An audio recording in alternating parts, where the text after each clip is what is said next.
तो आज की डेट में भारत क्या पावर अपनी रखता है, ये दुनिया में पता चल रहा है कि रूस आज भारत से सामान खरीद रहा है। 600 पार्ट की लिस्ट भेजी है। आज आप देखें विश्व स्तरीय पे हमारा जब प्रधानमंत्री जाता है तो कितनी, यानी अमेरिका का राष्ट्रपति हाथ मिलाने के लिए उनसे जो है उनके आगे पीछे टहलता था। ये पावर है हमारी। G20 की मीटिंग जो अध्यक्षता भारत करने जा रहा है, ये हम सबके लिए गर्व की बात है। देखो, केजरीवाल अपने आप को ईमानदार साबित करना चाहते हैं कि हम ईमानदार हैं। अब यहाँ पर खड़ा हुआ कोई व्यक्ति बताए कि वो अपनी ईमानदारी दिखाता है कि हम ईमानदार हैं। भाई, ईमानदारी तुम्हारी जनता देखेगी, जनता तय करेगी आप कितने ईमानदार हैं। और अपने आप से अगर आपको हम ईमानदार अपने आप को कहते हैं हम यहाँ सबसे अच्छे आदमी हैं, तो अपनी नजरों में अच्छे हैं ना। कहते हैं, एक कहावत कही गई है कि केजरीवाल को घमंड हो गया है शराब जैसा। अपने आप को छोड़कर बाकी सबको पता चल रहा है कि आपको चढ़ चुकी है। क्या बात कर रहे हैं? हाँ, वो तो बता रहे हैं कि भाई हमारी ईमानदारी पूरी दिल्ली देख रही है। उनकी ईमानदारी दिल्ली जो है विधानसभा चुनाव में, अभी एमसीडी का चुनाव हुआ है, 7 तारीख को इसका नतीजा ले लीजिएगा। 7 तारीख को ये इनकी ईमानदारी पता लग जाएगी और उसके बाद में विधानसभा चुनाव की जब ये सत्ता ढूंढेंगे, अभी तो अपने आप छोड़ देंगे। भाजपा इनको सत्ता से बाहर फेंकेगी और ये देखना 2025 वाले चुनाव में ये सत्ता में नहीं रह पाएंगे। वो 25 में ही चुनाव होता है, सरकार 25 में ही बनेगी। तो जो है इनकी 25 में जो सरकार, बता रहे हैं कि हमने बीजेपी की जड़ें हिला दी 2024 से पहले ही गुजरात के चुनाव में। जड़ें हिला दी गुजरात के चुनाव में हम कहना चाहेंगे सर जी से, केजरीवाल सर जी से कहना चाहेंगे कि कहाँ की जड़ें हिला दी। अभी हिमाचल प्रदेश में चुनाव हुआ, इनका कोई नामो निशान नहीं। गुजरात में चुनाव हो रहा है, सिर्फ हवाई बना हुआ है। पता नहीं है इनको गुजरात की जनता मोदी से जिस प्रकार कनेक्ट है, जैसे एक वृक्ष की पत्ती होती है और पत्ती जड़ से एकदम कनेक्ट होती है, वैसे गुजरात की जनता मोदी से कनेक्ट है। और मोदी को छोड़ के जनता कहीं जाने वाली नहीं है। केजरीवाल जो हवा बना रहे, हम कहते खाता खोल लेंगे ना, यही बहुत बड़ी बात है। इनके जितने प्रत्याशी उतारे मैदान में सबके सब जमानत जब्त करवाएंगे, सबके सब जमानत जब्त करवाएंगे। बता रहे इस बार बीजेपी का सुपड़ा साफ है। बीजेपी का सुपड़ा साफ नहीं। बीजेपी देखो, बीजेपी विकास कार्य कर रही है और बीजेपी जो है देश में सुशासन फैला रही है, अच्छा काम कर रही है और देश को प्रगति पर ले जा रही है। और हमारे माननीय नेताजी जो है, माननीय नरेंद्र मोदी जी, देश को एक गति दे रहे हैं, अपने देश का एक नाम करवा रहे हैं। अपने आज G20 की मीटिंग जो अध्यक्षता भारत करने जा रहा है, ये हम सबके लिए गर्व की बात है।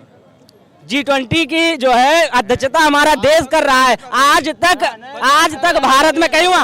आज आप देखें विश्व स्तरीय पे हमारा जब प्रधानमंत्री जाता है तो कितनी, यानी अमेरिका का राष्ट्रपति हाथ मिलाने के लिए उनसे जो है उनके आगे पीछे टहलता था। ये पावर है हमारी। और एक बात ये भी कहना चाहूंगा कि अंतर्राष्ट्रीय मुद्दों पर बीजेपी, माननीय मोदी जी ने जो पकड़ बनाई है अपनी, अमेरिका ने कितना दबदबा किया कि जो है रूस का तुम जो है साथ छोड़ दो, लेकिन रूस की ये हालत हो चुकी थी कि रूस जो है अपनी खराब स्थिति पर पहुंच चुका था। लेकिन भारत ने अपनी मित्रता साबित करते हुए रूस से तेल खरीदा, डंके की चोट पर उनसे तेल खरीदा। आज की डेट में अभी देखा है आपने कि 600 सामान की लिस्ट रूस ने भारत को सौंपी है कि हमें ये सामान हमें दो। तो आज की डेट में भारत क्या पावर अपनी रखता है, ये दुनिया में पता चल रहा है कि रूस आज भारत से सामान खरीद रहा है। 600 पार्ट की लिस्ट भेजी है भारत को कि भारत हमें ये माल देगा। उसमें से बड़े से जो है ट्रेनों के पार्ट हैं और उसमें गाड़ियों के पार्ट हैं, यानी बहुत सी ऐसी चीजें हैं। लेकिन विपक्ष का तो यही दावा है ना कि भाई देश खड्डे में जा रहे, क्योंकि महंगाई पे कंट्रोल नहीं कर पा रही मोदी सरकार। जी, महंगाई की बात बताना चाहेंगे तो यहाँ पर महंगाई का एक मुद्दा है। अब हम कहना चाहेंगे आज के 40 साल पहले 2 लाख का खरीदा हुआ मकान आज 40 लाख में आप बेचना चाहते हैं, यानी 2 लाख में खरीदे थे 40 साल पहले, आज 2 लाख का बेचना चाहते हैं। तो कैसी मानसिकता रखते हैं, आपकी महंगाई नहीं बढ़ेगी। आपका घर जो है 2 लाख में खरीदे थे, आज 40 लाख का हो गया है, ये भी तो देखो। तो महंगाई यही आंकड़े के अनुसार नापी जा सकती है ना।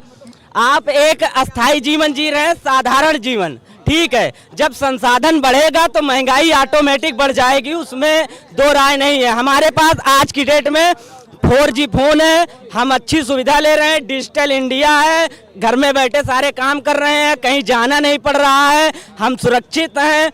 यही सबसे बड़ा मुद्दा है कि अगर महंगाई बढ़ रही है तो हमें सुविधा मिल रही है, और महंगाई बढ़ या एक बात बोली जाती है, एक सेकंड आपसे बात करेंगे, एक बात। योगी की सरकार कहीं गिर ना जाए। अगर केजरीवाल दे रहे हैं तो वो रेवड़ियां बता रहे हैं, वो रेवड़ियां नहीं है। आगे बढ़ने के लिए सभी लोग जनता से प्यार करते हैं और जनता उनको वोट देती है। अगर जनता का सहयोग करेंगे, काम करेंगे तो जनता उनसे खुश रहेगी। तो वो मोदी भी करते हैं, केजरीवाल भी करते हैं, योगी भी करते हैं। उनकी सरकार में बस 2 सिपाही है, एक शाह और राजनाथ को इसलिए पूछते हैं को वो बुला के लाए थे उनको प्रधानमंत्री होने के लिए, इसलिए। हाँ, नहीं तो अच्छा आंटी जी, आपको क्या लगता है? देखो, शराब वाली बात नहीं मेरे को पसंद। शराब का ठेका तो बिल्कुल ही खत्म सरकार को कर देना चाहिए। ये शराब से लेकिन केजरीवाल जी ने तो मेट्रो स्टेशन में अंदर भी खोल दिए, किसी को दिक्कत ही ना हो। भाई, सब सरकारों को ठेका चाहिए। कोई भी सरकार दूध की धुली हुई नहीं है, वो बिना ठेका के जी नहीं सकते। हाँ, जी नहीं सकते, क्योंकि ठेका में अनाप शनाप पैसा आता है। चाहे लोग चोरी करें, चाहे डकैती डालें, चाहे कत्ल करें, वो शराब के लिए जरूर आएंगे। आपको क्या लगता है 2024 में किसको मिलना चाहिए प्रधानमंत्री के लिए मौका? केजरीवाल को। केजरीवाल जी। क्यों? क्योंकि वो पढ़े लिखे इंसान है। पढ़े लिखे होने के बावजूद शराब पीने की उम्र 24 से घटा के 21 कर दी। वैसे ये गलत है, शराब और आपके जो गलत है ये शराब। भैया, आपको क्या लगता है किसको मौका मिलना चाहिए? अरे हमसे क्या, हम तो मोदी के सपोर्टर हैं, मोदी को मिलना चाहिए। मोदी जी के हाँ, नरेंद्र केजरीवाल जी को क्यों पसंद नहीं करते? नहीं करता, बस बात खत्म। क्यों नहीं करते? वो अच्छा नहीं है भाई। मोदी में टैलेंट है बात करने का, भाषण देने का। मोदी इज बेस्ट, बस बात खत्म। जैसे मेरा नाम आशीष वशिष्ठ है। आशीष जी, ये बताइए, जिस तरीके से अभी मोदी जी के 8 साल का कार्यकाल पूरा हुआ, आपको कैसा लगा? बहुत ही बेहतरीन हुआ, बहुत ही अच्छा कार्य किया है उन्होंने। बहुत सी स्कीमें लागू की है जो गरीबों के लिए लागू हुई है, उनसे बहुत बेनिफिट मिला है। उज्ज्वला योजना और जैसे आयुष्मान योजना, इनसे बहुत ही लाभार्थियों को लाभ मिला है। लेकिन वहीं पे भाई विपक्ष का तो ये मानना है कि महंगाई भी है, बेरोजगारी भी है, मोदी जी ने उस पर कोई काम नहीं किया। देखो महंगाई, देखो आप कुछ अच्छे काम होते तो थोड़ा बहुत तो महंगाई आती है उसमें, पर यह है कि उसमें भी कंट्रोल लाया जा रहा है। अब देखो हमारी देश अर्थव्यवस्था कहाँ पर पहुँच गई है, पहले कहाँ थी, तो धीरे धीरे उसमें भी सुधार हो रहा है, उस पर भी सरकार ध्यान दे रही है। अच्छा, दूसरे भी नेता हैं जिसमें हमारे राहुल गांधी जी हैं, अरविंद केजरीवाल जी हैं, और भी बड़े नेता हैं, उनमें से कोई विकल्प हो सकता है मोदी जी का? नहीं, मोदी जी का अभी तक तो फिलहाल कोई विकल्प दिखाई नहीं दे रहा है विपक्ष में, हमें नेता विपक्ष में। क्यों, एक दमदार छवि है जिसमें देखो आप देश विदेश में हमारा काफ़ी नाम किया है हमारी सरकार, मोदी सरकार ने। हाँ जी। क्या कर दिया मोदी जी ने ऐसा कि भाई मोदी जी के सिवाय दूसरा कोई विकल्प ही नहीं है देश में? आप खुद देखिए ना, पहले हमारा देश कहाँ स्टैंड करता था, आप विदेश में जाते थे। विदेश ऐसे मतलब क्या आपको लगता है कि मोदी जी ने ऐसा कर दिया कि तीसरी बार भी उन्हीं को मौका मिलना चाहिए? आप विदेश नीति देखिए हमारी सरकार की, जो मोदी जी की विदेश नीति है, पहले की सरकारें कहाँ स्टैंड करती थी।